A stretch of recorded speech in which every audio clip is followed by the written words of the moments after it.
चॅनलवरून जाहिरात जेव्हा तुम्हाला मिळाली किंवा तुम्हाला भेटली, तुम्ही काय विचार करून परत निर्णय पुढचा घेतला किंवा तुमच्या डोक्यात काय होतं आपल्याला पुढे जाऊन नेमकं काय करायचं? हो, चॅनलवरून आम्हाला साधारण 1-2 तारखेमध्ये ती माहिती मिळाली.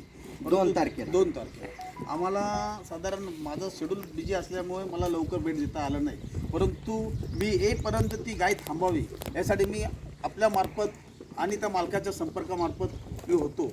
परंतु आपण मला सल्ला दिला होता की ठीक आहे, आपण टोकन टाकण्यापेक्षा किंवा डायरेक्ट गाय मागवण्यापेक्षा आपण प्रत्यक्ष इथं या, ती गाय प्रत्यक्ष बघा, मालकाशी व्यवहार करा, तुमचं जे काय व्यवहार आहे ते मालकाशी करा, त्याचा जे काय फायदा असेल त्या शेतकऱ्याला होईल, हा आपला जो उद्देश आहे. तो खरोखरच नुसता चॅनल चालवणं हा उद्देश नसून शेतकऱ्याला फायदा मिळाला पाहिजे. आणि माझा इथला महाराष्ट्रामधला गरीब शेतकरी आहे, तो शेतकरी जगला पाहिजे. त्याने आपल्या कुटुंबामध्ये एखाद दुसरी किल्लार गाय ठेवल्यानंतर त्याचा नक्कीच त्याला 6 महिन्याने वर्षाने फायदा होईल. हा आपला जो हेतू आहे हा आम्हाला खूप आवडला आणि म्हणून आम्ही पहिल्यांदा कुठल्याही मार्केटला न जाता आपल्या इथे भेट दिली.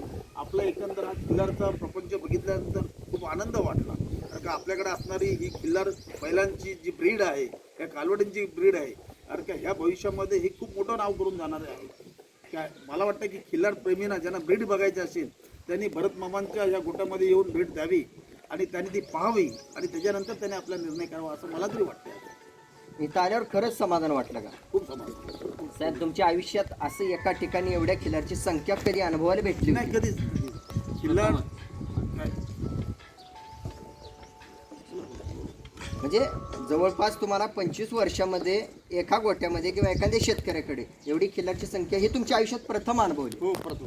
बरं, ज्या वेळेला मीडियावरून माझी ओळख झाली किंवा त्या व्हिडिओची ओळख झाली, शेतकऱ्याची ओळख झाली, बरोबर आहे, मी ज्या वेळेला तुमच्यासोबत चर्चा करत होतो, बोलत होतो, साहेब तुम्हाला काय वाटलं होतं की माझ्याबद्दल किंवा चॅनलबद्दल जेव्हा त्या गोष्टीबद्दल फक्त बोलत होतो तेव्हा? म्हणजे मला मनामध्ये ही शंका आली होती, परंतु आपल्याशी संभाषण केल्यानंतर मला पूर्ण खात्री झाली की तुम्ही पारदर्शी आहात. काय तुम्हाला फक्त मार्केटिंग करणं हा तुमचा उद्देश नाही. आज इथं आल्यावरती मी बघितलं की तुमचं संपूर्ण शेतीचं कुटुंब, तुमचे आई वडील असतील, तुमचे भाऊ असतील, तुमचे मुलं असतील, काठी घेतात, यांना सर्वांना घेऊन शेतीचा व्यवसाय पूर्ण करून तुम्ही फावल्या वयामध्ये तुमचा हा जो छंद आहे काठी घेतात, हा छंद आपण जोपासत आहात आणि त्या छंद जोपासण्यापासून लोकांनाही त्याचा फायदा मिळतोय, शेतकऱ्यांना त्याचा फायदा मिळतोय. त्याचप्रमाणे येणारा जो ग्राहक आहे खिल्लारप्रेमी त्यांना योग्य मार्गदर्शन मिळतंय.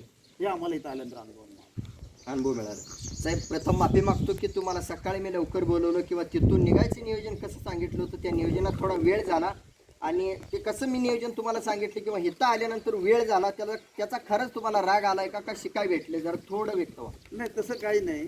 कारण का राग येण्यासारखं काहीच नाही. की ॲक्च्युली आम्हालाच निघायला तिथे उशीर झाला होता आणि तुम्ही जे मार्गदर्शन केलं होतं, ॲक्च्युली आम्ही सकाळी 5 वाजता निघणार होतो, परंतु 5 वाजता निघाल्यानंतर इथे येईपर्यंत आम्हाला 4 ते 5 वाजले असते. पुढची कामं रखडली असते आणि आम्हाला हे अनुभवता आलं नसतं. म्हणून तुम्ही आम्हाला जे मार्गदर्शन केलं होतं, तुम्ही रात्रीचं निघालात तर खूप बरं होईल. आणि आम्हालाही योगायोगाने आमच्याकडे सर्व साधनं होती, परंतु ड्रायव्हर अवेलेबल झाल्याचं कन्फर्म झाल्यानंतर मी आपल्याला कॉन्टॅक्ट केला, संपर्क केला, समोरच्या शेतकऱ्याला तसा मेसेज दिला आणि मी इथे पोचलो. आणि इथे पोचल्यानंतर भले मी लेट झालो, काय तुमच्याकडे मला थांबावं लागलं तरी मला त्याचा राग नाही, मला त्याचा आनंद वाटला.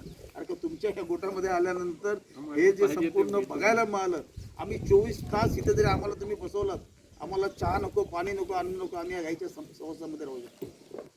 एवढा आनंद झाला, एवढा आनंद. आणि सोबत जे आले त्यांची ओळख करून द्या परत एकदा. मी ओळख करून देतो. हे आमचे भाऊ पण आहेत आणि मित्र पण आहेत, पुजारी आहेत, ब्राह्मण आहेत, काय विष्णू आपटे, हे माझे छोटे बंधू आनंद दळवी आहेत. काय आम्ही दोघेही रिटायर आहोत. तुमच्या बाबांना माहिती आहे, त्यांनी मगाशी सांगितलं मी घड्याळ गोदीला होतो.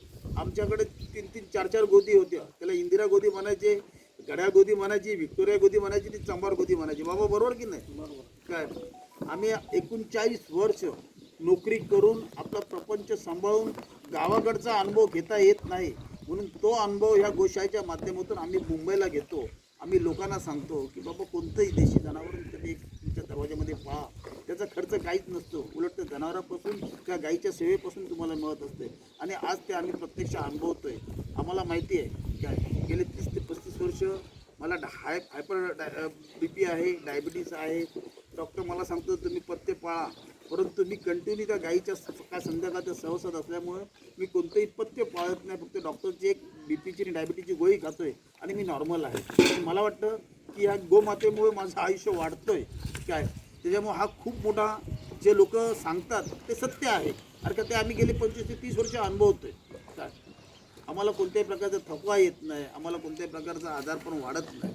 निरोगी म्हणजे जे लोक डॉक्टरकडे पैसे घालवतात ते आम्ही गाईच्या खाद्यावरती पैसे पुरवतोय आणि त्याचा आम्हाला आनंद आहे.